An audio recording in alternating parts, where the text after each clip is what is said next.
Hello students, good afternoon all of you. Today we are going to discuss the expansion of British rule in India. Okay, in our last lecture we have studied Lord Wellesley's expansion policy using subsidiary alliance method. Okay, so according to subsidiary alliance method, we have shown that how the Britishers uh, uh, go through the spending without any money for their armies using princely state of the India. ठीक है, India के princely state को उन्होंने किस तरह से use किया था. जो भी प्रिंसली स्टेट जो है इस सब्सिडरी अलियांस को एक्सेप्ट करता था उसे क्या करना पड़ता था, ब्रिटिशर्स की आर्मी को जो है फ्री में अपनी आर्मी के साथ इंक्लूड करना था. और उसके बाद उन पे जो खर्चा होता था, उन पे जो मनी स्पेंड होती थी, वो सारी मनी कौन देता था, इंडिया के प्रिंसली स्टेट्स देते थे. जो भी ये सब्सिडरी अलियांस मेथड को और सिस्टम को एक्सेप्ट कर लेते थे, वो सारे स्टेट्स की जो प्रिंस और रूलर्स जो थे वो क्या करते थे, ब्रिटिशर्स की आर्मी को जो है वो मतलब उनके ऊपर मनी स्पेंड करते थे.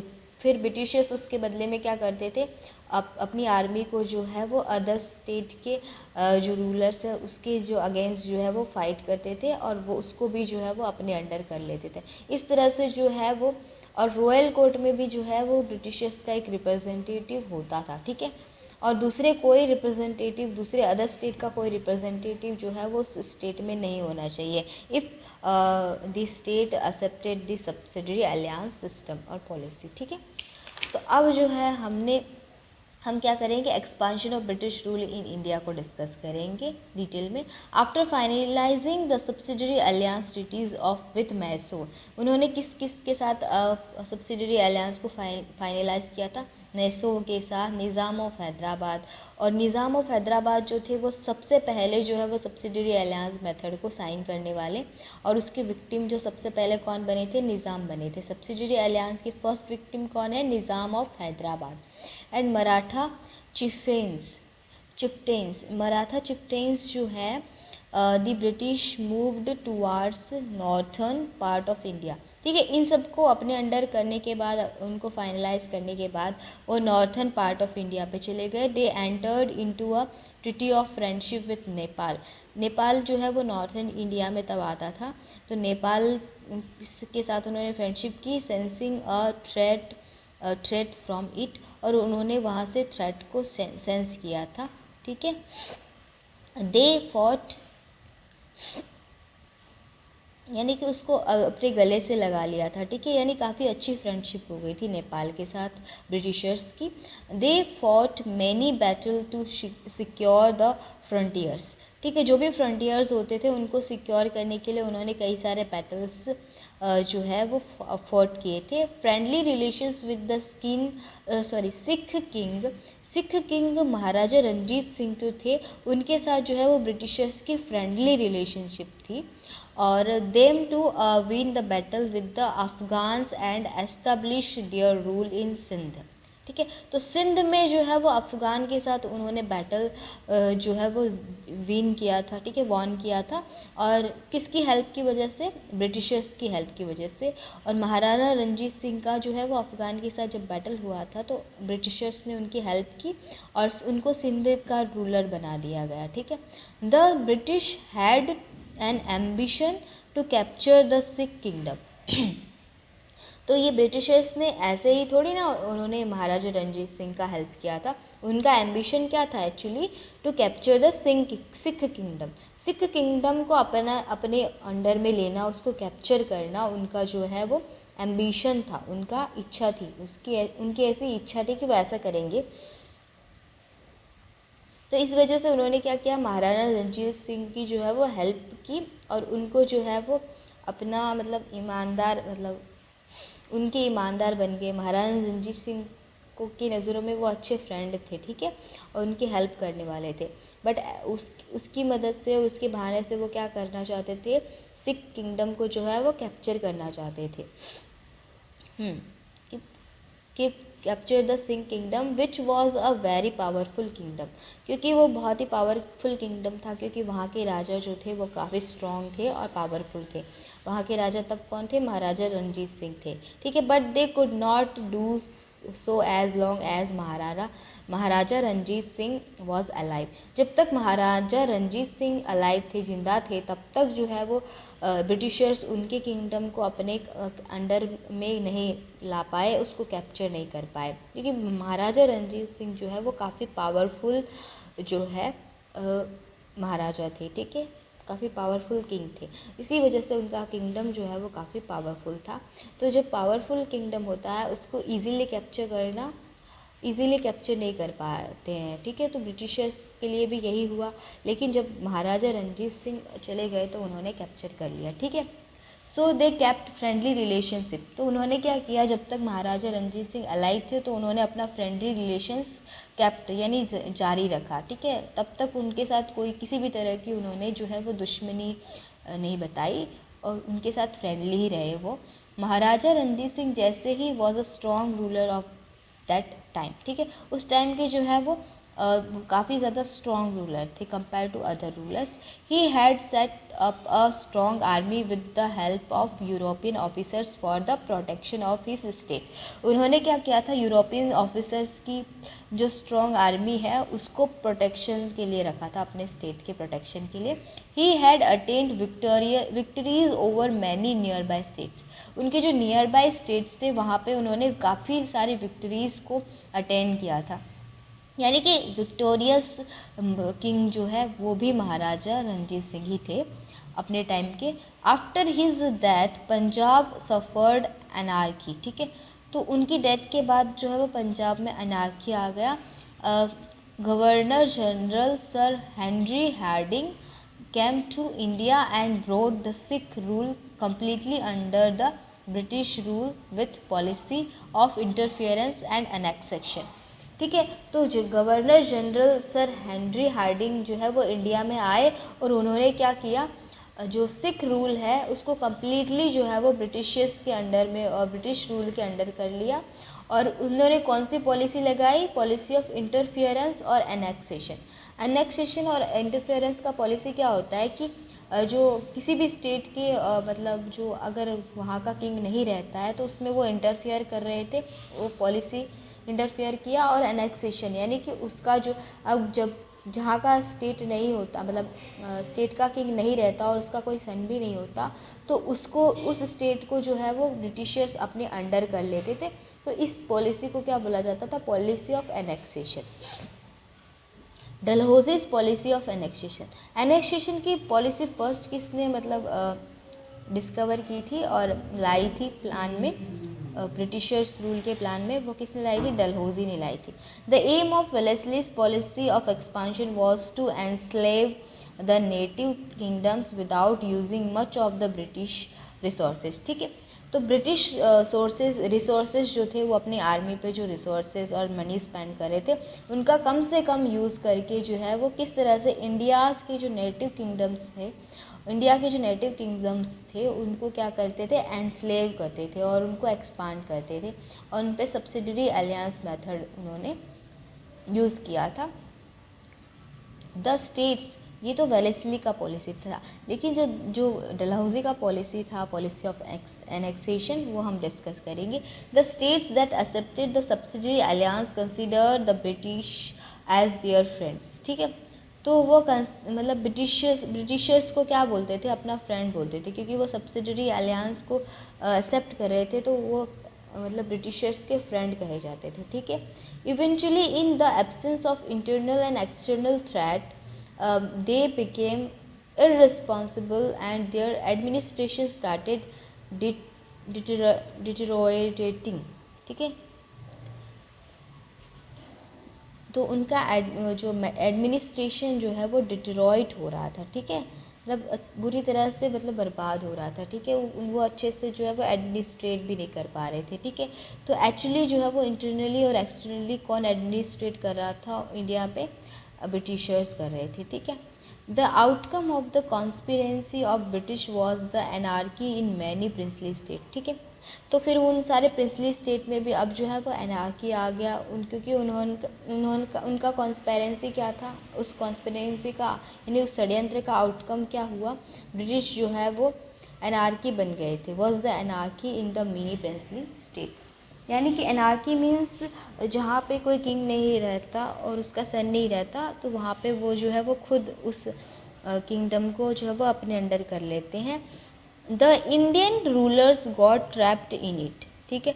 तो इंडियन रूलर्स क्या हुए, उसके अंदर ट्रैप्ड, उस जाल में फंस गए थे। उनकी जो षड्यंत्र का जो जाल बिछाया गया था कॉन्स्पेरेंसी का, उसमें जो है वो इंडियन रूलर्स ट्रैप हो गए थे। The British got an excuse to start interfering into the internal affairs of these states on the pretext of putting an end to the anarchy, ठीक है। तो ब्रिटिश जो थे उन्होंने क्या किया, इंटरफेयर करना स्टार्ट किया इंटरनल अफेयर्स में, ठीक है।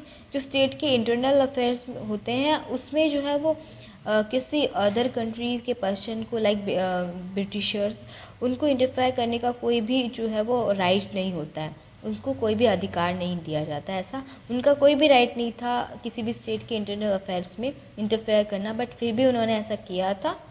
ऐसा उन्होंने क्यों किया था, on the pretext of putting an end of anarchy, ठीक है। तो उन्होंने एनार्की का एंड करने के लिए जो है वो इंटरनल अफेयर में इंटरफेयर किया था, ठीक है। They annexed many states under the same excuse, ठीक है। उन्होंने सेम एक्सक्यूज़ यूज़ करके काफ़ी सारे जो स्टेट हैं उनको अपने अंडर अनेक्स किया था, ठीक है। देयर आफ्टर बर्मा, जो अभी म्यांमार जिसको हम बोलते हैं, and regions of the Punjab were also annexed.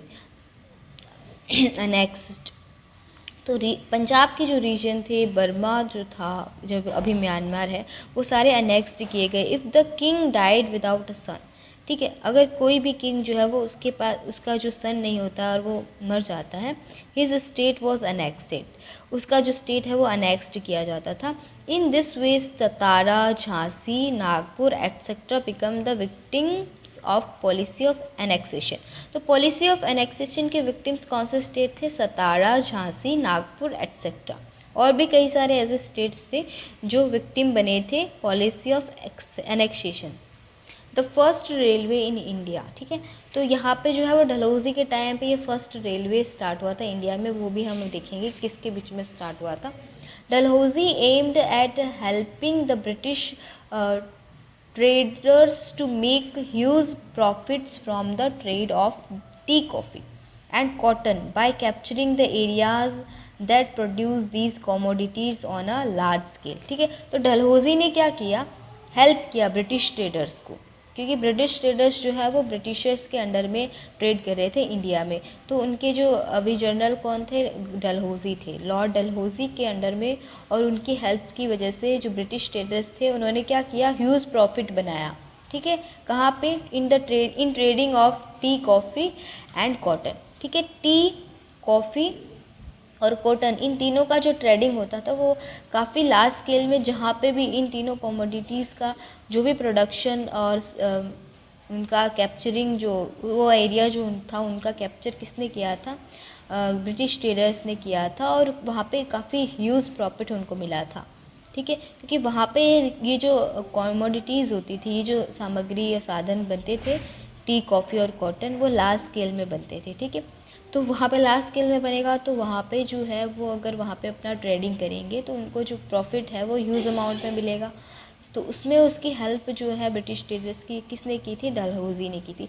To consolidate the British rule in India and to run the administrate smoothly, many changes were introduce by Dalhousie in India, ठीक है। तो India में ब्रिटिश रूल को consolidate यानी उसकी मदद करने के लिए और उसको अच्छे से इंडिया में चलाने के लिए और उसको अच्छे से उसके एडमिनिस्ट्रेशन को अच्छे से रन करने के लिए और स्मूथली रन कर सके, इसके लिए डलहौजी ने जो है वो काफ़ी सारे चेंजेस किए थे इंडिया में।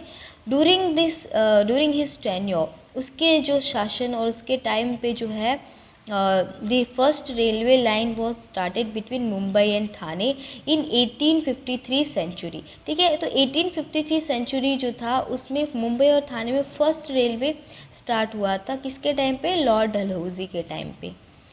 The modern postal system started in India and wireless system between India and England too was introduced during his tenure. ठीक है, तो डलहौजी के टाइम पे मॉडर्न पोस्टल सिस्टम भी स्टार्ट हुआ था इंडिया में, और इंडिया और इंग्लैंड, क्योंकि वो इंग्लैंड से आए थे ब्रिटिशर्स, तो इंडिया और इंग्लैंड में वायरलेस कम्युनिकेशन हो, ठीक है, और वायरलेस जो है वो पोस्ट और वो कम्युनिकेट कर पाए, उसको जो है वो उन्होंने क्या किया था, फर्स्ट इंडिया में इंट्रोड्यूस किया था।